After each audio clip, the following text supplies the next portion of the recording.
علی بھائی اگلا سوال ہے، کوئی ایسا طریقہ تجویز کریں جس کے ذریعے قرآن حکیم کو باقاعدگی سے ترجمہ کے ساتھ پڑھنے کی روٹین بن سکے؟ دیکھیں جی، ہماری تو خواہش ہے کہ لوگ ترجمے سے قرآن پڑھیں. روٹین بنانا ایک مشکل کام ہے. ظاہر ہے کہ ہماری ڈیلی روٹین کے اندر قرآن حکیم کی اس طریقے سے ہمیں ترغیب نہیں دلائی گئی کہ اسے ترجمے سے پڑھ کے اس پہ عمل کرنا ہے. اس کے ثواب کی صرف ترغیب دلائی گئی ہے اور ثواب کا کوئی انکار نہیں ہے. لیکن یہ تو اسی طریقے سے ہے کہ کوئی شخص یہ کہنا شروع کر دے کہ جی نماز بڑی اچھی ورزش ہے لہٰذا ہمیں نماز پڑھنی چاہیے. تو نماز اللہ نے اس لیے تو نہیں رکھی ہے کہ آپ نے ورزش کرنی ہے. نماز تو ہے وَأَقِمِ الصَّلَاةَ لِلذِّكْرِ، میری یاد کے لیے نماز کو قائم رکھو. ہاں اس کا سائیڈ بینیفٹ ہے کہ آپ کی ورزش بھی ہو جاتی ہے، لیکن یہ اللہ کا مقصد نہیں تھا. مقصد تو پورے کا پورا قرآن یہ کہہ رہا ہے کہ آپ نے یہ کتاب زندگی اور کتاب ہدایت ہے.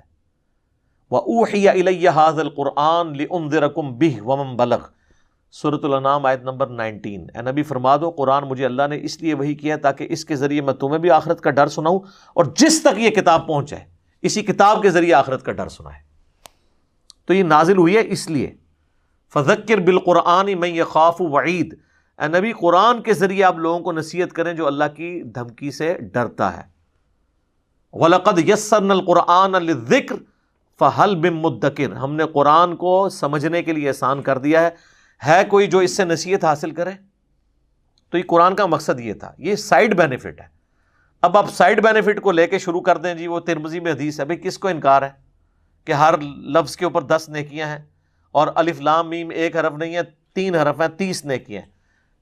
نبی علیہ السلام جب یہ فرما رہے تھے تو آپ یہ ترغیب دلا رہے تھے کہ صرف ثواب اور مردوں کو بخشوانے کا اس کو ذریعہ اپنی طرف سے بنا لینا اور عمل نہ کرنا. آپ کا یہ مقصد نہیں تھا. آپ کا مقصد تھا کہ لوگ اس کے اوپر عمل کریں. تو اس کی روٹین بنانے کے لیے اس کو کسی نماز کے ساتھ آپ پرماننٹلی اٹیچ کریں جس نماز کے بعد آپ کے پاس وافر ٹائم اویلیبل ہو. سب سے آئیڈیل تو ہے فجر کے بعد، اس وقت ذہن بھی ذرا تازہ ہوتا ہے. چلیں اگر فجر کے وقت نہیں وقت ملا کسی کو تو ظہر، عصر، مغرب، عشاء، رات کو سونے سے پہلے کوئی ایسی روٹین کا وقت جو آپ روٹین چلا بھی سکیں. ویسے اگر آپ مجھ سے پوچھیں نا تو اللہ تعالیٰ نے نیچرلی ہماری روٹین میں قرآن رکھ دی ہے.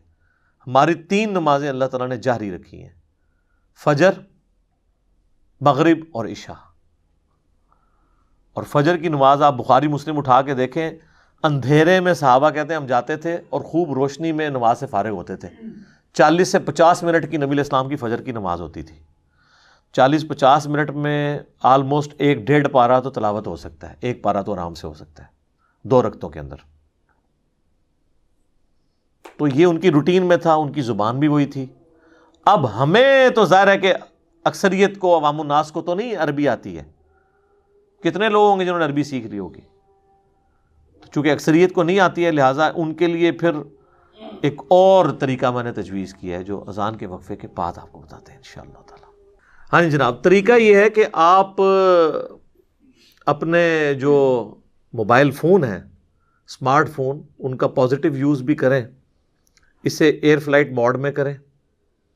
اس کے بعد جو قرآن کی تلاوت ہو رہی ہو اس کو آپ امام کے پیچھے کھڑے ہو کر ترجمے والا قرآن کھولیں، ساتھ عربی بھی ہو تو ساتھ ساتھ اس کا ترجمہ بھی پڑھتے جائیں، عربی پہ بھی نظر رکھیں اور یوں آپ مصحف کو کور کر سکتے ہیں. لیکن اس میں سب سے بڑی ہرڈل جو ہے نا وہ یہ ہے کہ اب وہ مسجد کون سی ایسی ہو جس میں کوئی امام قرآن پڑھتا بھی ہو.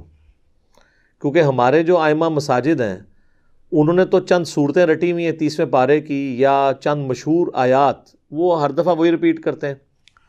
رمضان المبارک کے علاوہ یہ پاسبل نہیں ہے، اور رمضان المبارک میں بھی اکثر جو حفاظ ہیں وہ اتنا تیز قرآن پڑھتے ہیں کہ آپ کو سمجھ نہیں آتی سوائے اہل حدیث کے. وہاں پہ اہتمام ہوتا ہے اور مزہ آتا ہے قرآن سننے کا. اب مجھے عربی آتی ہے، میں تو بڑا انجوائے کرتا ہوں کہ پورا قرآن آپ کا 1 مہینے میں کور ہو جاتا ہے. عام مساجد کے اندر بھی اگر کسی ایک نماز میں، خواہ وہ فجر کی چوز کر لیں یا مغرب کی تو خیر پاسبل نہیں ہے، یا عشاء کی کر لیں، فجر اور عشاء کے اندر قرآن حکیم جو ہے وہ الف لام میم سے سٹارٹ کریں والناس تک، ایک تو اس حافظ کے لیے اپنے لیے فائدہ ہے، اگرچہ وہ 2 رکوع ہی روز کے پڑھ لے، کہ اس کو سال کے بعد جب وہ مصحف سنانا شروع کرے گا تو اسے دوبارہ سے اس تردد سے نہیں گزرنا پڑے گا، اس کی روٹین بن جائے گی۔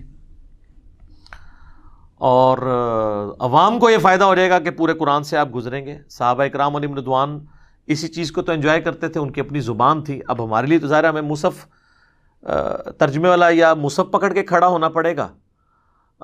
پاکٹ سائز کا آپ لے لیں یا موبائل فون سب سے بہتر ہے، اس میں ذرا ترجمے بھی مختلف آ جاتے ہیں۔ اس کے اوپر میری آلریڈی ویڈیو ریکارڈڈ ہے، تراویح میں قرآن دیکھ کے پڑھنا، تو میں نے اس میں بتایا تھا صحیح بخاری میں امام بخاری نے باقاعدہ چیپٹر کی ہیڈنگ میں لے کر آئے ہیں کہ سیدہ عائشہ سلام اللہ علیہا ہماری ماں، ان کا ایک غلام تھا جو انہیں مصحف پکڑ کر قیام اللیل کروایا کرتا تھا، اور اس کی پوری سند سنن کبریٰ البیہقی کے اندر اور المصنف ابن ابی شیبہ میں موجود ہے، پوری سند۔ یہاں تو تعلیقاً آئی ہے کہ سیدہ عائشہ کو وہ غلام پورا قرآن پڑھایا کرتا تھا، اس کے پیچھے نماز نیت کرتی تھی، ظاہر ہے وہ محرم تھا غلام ہونے کی وجہ سے، اور وہ اپنے ہاتھ میں مصحف پکڑتا تھا، تو ظاہر ہے اس کو یاد نہیں تھا۔ ایون مصنف ابن ابی شیبہ میں تو آپ کا صحابہ کا ملے گا کہ وہ ان کے پیچھے لوگ مصحف ہاتھ میں پکڑ کر ان کی قرات کو سنا کرتے تھے اور غلطیوں پر متنبہ کرتے تھے، یہ بھی مل جائے گا آپ کو انس بن مالک کے بارے میں، باقی اصحاب کے بارے میں، اور یہ بھی ملے گا کہ وہ امامت کرواتے تھے مصحف ہاتھ میں پکڑ کے اور پیچھے لوگ کھڑے ہوتے تھے۔ اب ظاہر ہے کہ وہ ان لوگوں کو تو پیچھے عربی سمجھنے کے لیے ترجمے والا قرآن پکڑنے کی ضرورت نہیں ہے، ہمیں تو ظاہر ضرورت ہے۔ اصل چیز یہ ہے کہ قرآن کیا آپ مصحف پکڑ سکتے ہیں یا نہیں، تو بعض لوگ تو تھوڑے ریسٹرکٹ ہیں، وہ کہتے ہیں نوافل میں آپ پکڑ سکتے ہیں، فرض میں نہ پکڑیں۔ بھائی جب اصل مل گئی نفل کے اندر تو اب یہ نماز توڑنے والی چیز نہیں ہے۔ جب بخاری اور مسلم میں حدیث ہے کہ نبی علیہ السلام اپنی بیٹی کی بیٹی یعنی نواسی امامہ بنت ابی العاص کو اٹھا کے فرض نماز صحابہ کو پڑھا لیا کرتے تھے، تو مصحف کیوں نہیں اٹھایا جا سکتا؟ اور جب آپ رکوع اور سجدے کرتے تھے اس کو سائد پہ بٹھاتے تھے، پھر جب قیام میں جاتے تھے پھر اٹھا لیتے تھے تاکہ روئے نہ بچی، تو مصحف نہیں آپ اٹھا سکتے؟ اب آج کل تو آپ بچے جو ہے نا وہ اگر ان کو آپ ڈائپر پہنا لیں تو کوئی مسئلہ نہیں، بچہ بھی اٹھا کے نماز پڑھی جا سکتی ہے۔ بہرحال یہ جو ہمارے پاس آسانی ہے نا ترجمے والا قرآن، یہ اٹھائیں، لیکن اس کے لیے وہ پہلی شرط پوری ہونا بڑا مشکل ہے نا، کہ ایسی مسجد ہو جہاں پہ پورا قرآن کور کروایا جاتا ہو اور باقاعدہ ڈسکشن ہو کہ ہاں جی آج ہم یہ 4 رکوع پڑھیں گے، 2 پہلی رکعت میں، 2 دوسری میں، فلاں صورت ہے، باقاعدہ اناؤنسمنٹ ہو، اور پھر کل ہم یہیں سے آگے سے شروع کریں گے۔ اب یہ اس طرح کے ہمیں کہاں سے الفاظ ملے؟ ہمارے جہلم شہر میں تھوڑا سا شروع ہوا تھا لیکن وہ بھی پھر آگے چلا نہیں سکے۔ ظاہر ہے وہ عام الناس پیچھے سے پھر شور مچا دیتی ہے جی نماز لمبی ہو گئی ہے، اور پھر وہ ان حدیثوں کا سہارا لیتے ہیں کہ نبی علیہ السلام نے لمبی نماز سے منع فرمایا ہے۔ سر وہ آپ کھول کے تو دیکھیں، وہ پہلی رکعت میں سورۃ البقرہ، دوسری میں آل عمران پڑھا دی تھی، تو نبی علیہ السلام نے فرمایا سورہ بقرہ آل عمران 4 سے زیادہ پارے بن جاتے ہیں، تو آپ نے یعنی 4 پاروں کو آپ نے کام کر کے 1 پارہ ہی کہا ہوگا نا، یہ تو نہیں کہا ہوگا 4 آیتیں پڑھ لو۔ بخاری مسلم میں موجود ہے کہ نبی علیہ السلام جو فجر کی نماز پڑھتے تھے جمعے والے دن، پہلی رکعت میں سورہ السجدہ پارہ نمبر 21 والی اور دوسری میں سورۃ الدہر پارہ نمبر 29 والی، یہ پڑھا کرتے تھے۔ تو آپ ذرا اس کی ڈیوریشن دیکھ لیں، اور باقی تو نبی علیہ السلام سورہ آل عمران، سورہ نساء، سورہ مائدہ، یہ آپ کو کئی جگہ ملے گا کہ آپ علیہ السلام نے تلاوت کی ہے۔ اتنی لمبی نماز، فرض نماز بھی پڑھی ہے۔ تو کوشش کریں کہ آپ کو ایسی مسجد یا کسی امام مسجد کی کوئی اکرام مسلم کریں، کہ اس کی خدمت کریں کہ یار کوئی ایک نماز تو اس طرح کی پڑھا دو۔ پھر بھی کچھ نہیں بنتا تو پھر آپ یہ کر سکتے ہیں کہ کوئی نفلی نماز اپنی شروع کر لیں، تہجد کے وقت اٹھ جائیں، اشراق کے وقت یا عشاء کے وقت کے جو 2 سنتیں ہیں وہ آپ گھر جا کے پڑھیں، سنت بھی پوری ہو جائے گی۔ اس میں آپ مصحف اٹھا لیں، سامنے ایک ڈیسک رکھ لیں، رکوع اور سجدے میں جاتے وقت آپ اس ڈیسک کے اوپر قرآن رکھیں اور پھر اٹھا کے اسے پڑھنا شروع کرتے ہیں۔ یہی میں نے کہا تھا تراویح کے اندر بھی کریں کہ آپ گھر والوں کو تراویح گھر میں پڑھائیں اور سارے مصحف اٹھا لیں تاکہ ترجمہ کور ہو۔ لیکن یہ قرآن جو ہے وہ صرف سال کے بعد پڑھنے کے لیے نہیں ہے، یہ روزانہ پڑھنے کے لیے ہے۔ تبھی تو صحابہ کرام کا ایمان اس لیول کا تھا کہ ان کا اوڑھنا بچھونا قرآن تھا۔ لیکن ہمیں تو لگا دیا انہوں نے کہ بس اس کو ثواب کمانے اور مردے بخشوانے کا ایک ذریعہ بنا لیں، اور ہمارے بزرگوں نے پوری نیک نیتی کے ساتھ یہ ہمارے ساتھ ہاتھ ڈالا ہے۔ وہ لکھتے ہیں نا جناب فضائل اعمال میں، شیخ زکریا کاندلوی کے ایک بزرگ تھے، روزانہ 3 قرآن پڑھتے تھے، دوسرے کا لکھا وہ روزانہ 8 قرآن پڑھتے تھے۔ 8 قرآن کس طرح پڑھتے تھے؟ بغیر سمجھ کے بھی نہیں پڑھے جا سکتے، بہت سپیڈ چاہیے اس کے لیے۔ یا ہو سکتا ہے سورہ اخلاص 3 دفعہ پڑھیں تو یہ ایک بن گیا، تو 8 3 24 یہ پڑھتے ہوں۔ اور کہتے ہیں جی امام حنیفہ 61 قرآن رمضان میں ختم کرتے تھے، 30 جو ہے نا وہ دن کے وقت 1 قرآن روز کا، 1 رات کے وقت 60 ہو گئے، اور 1 تراویح میں 61 ہو گئے۔ ٹھیک ہے، تو جب آپ کو یہ سب کچھ پڑھایا جائے گا تو پھر کس نے ترجمے سے پڑھنا ہے؟ جامعہ ترمذی میں حدیث ہے، جس نے 3 دن سے کم میں قرآن مکمل کیا تو اس نے قرآن فہمی کا حق ادا نہیں کیا۔ یہ تو نبی الاسلام کہہ رہے ہیں کہ عربی جاننے والے بھی 3 دن سے کم میں پڑھیں گے نا تو وہ قرآن کا فہم نہیں کر رہے، تو بزرگوں کے اوپر آپ یہ کیوں بزرگوں کی بزرگی سٹیک پہ لگوا رہے ہیں؟ اس کی وجہ سے 3 دن میں، یہاں تو شبینوں میں 1 رات میں قرآن مکمل ہوتے ہیں، اور وہ یعلمون تعلمون ہی سمجھ آ رہی ہوتی ہے آپ کو۔